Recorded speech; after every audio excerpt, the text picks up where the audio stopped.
The feeling of missing a loved one is a hard emotion to cope with, whether you're separated by time or space. But when it's a physical, heavily secured border forcing you apart, it can add a whole other level of hopelessness. It was a high-risk situation. Stop filling up the tank. Walk towards us.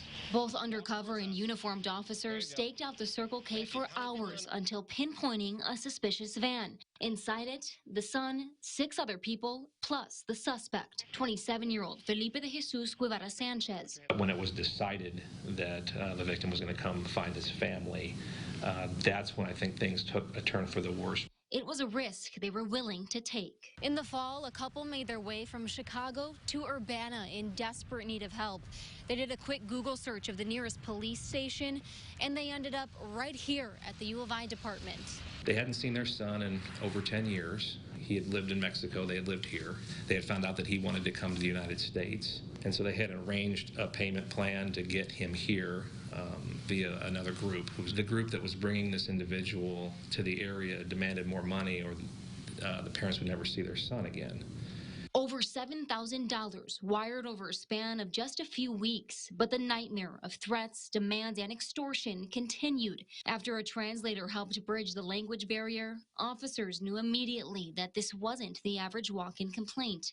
The parents told police that the people keeping their 25-year-old son captive arranged for them to meet at a gas station on Cunningham Avenue. Probably within an hour, we were on scene conducting different surveillance techniques. U of I police made an arrest and began the questioning before Guevara Sanchez was taken to the Champaign County Jail. They also got stories from all the victims. FOIA police reports say the son told officers he was brought over the border by Los Zetas, a notorious drug cartel, something he was scared to admit for fear of retaliation. He and others swam across the Rio Grande at night, walked through the desert, and slept outside before reaching Texas, eventually making their way to Illinois. Those reports also detail a recorded phone call Guevara Sanchez made while detained. He and another person talk about telling his lawyer the truth, including who gave him the job to transport people in the van. Guevara Sanchez says he'll be physically hurt if he does that. The individuals in the car that were victims of this, there may have been victims of this, and that we identified as victims of this,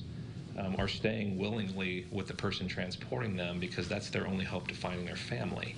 They're not going to report this type of activity to the police unless something gets out of hand. And it did. So what happens next when you fall victim to this kind of crime?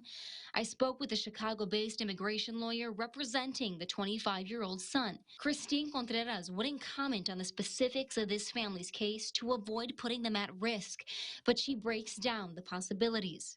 The first one, she says, comes to mind is what's called a U visa.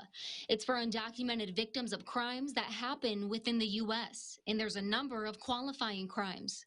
In a situation such as the one that you're speaking about, it would be like extortion, it would be false imprisonment, trafficking, being held hostage, involuntary servitude, kidnapping.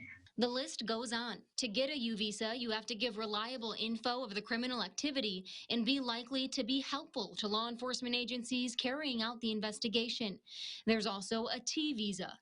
Here you have to show that you've been subject to severe trafficking. How that's defined is the use of force, fraud, or coercion for sex trafficking and or involuntary servitude, peonage, debt bondage, slavery.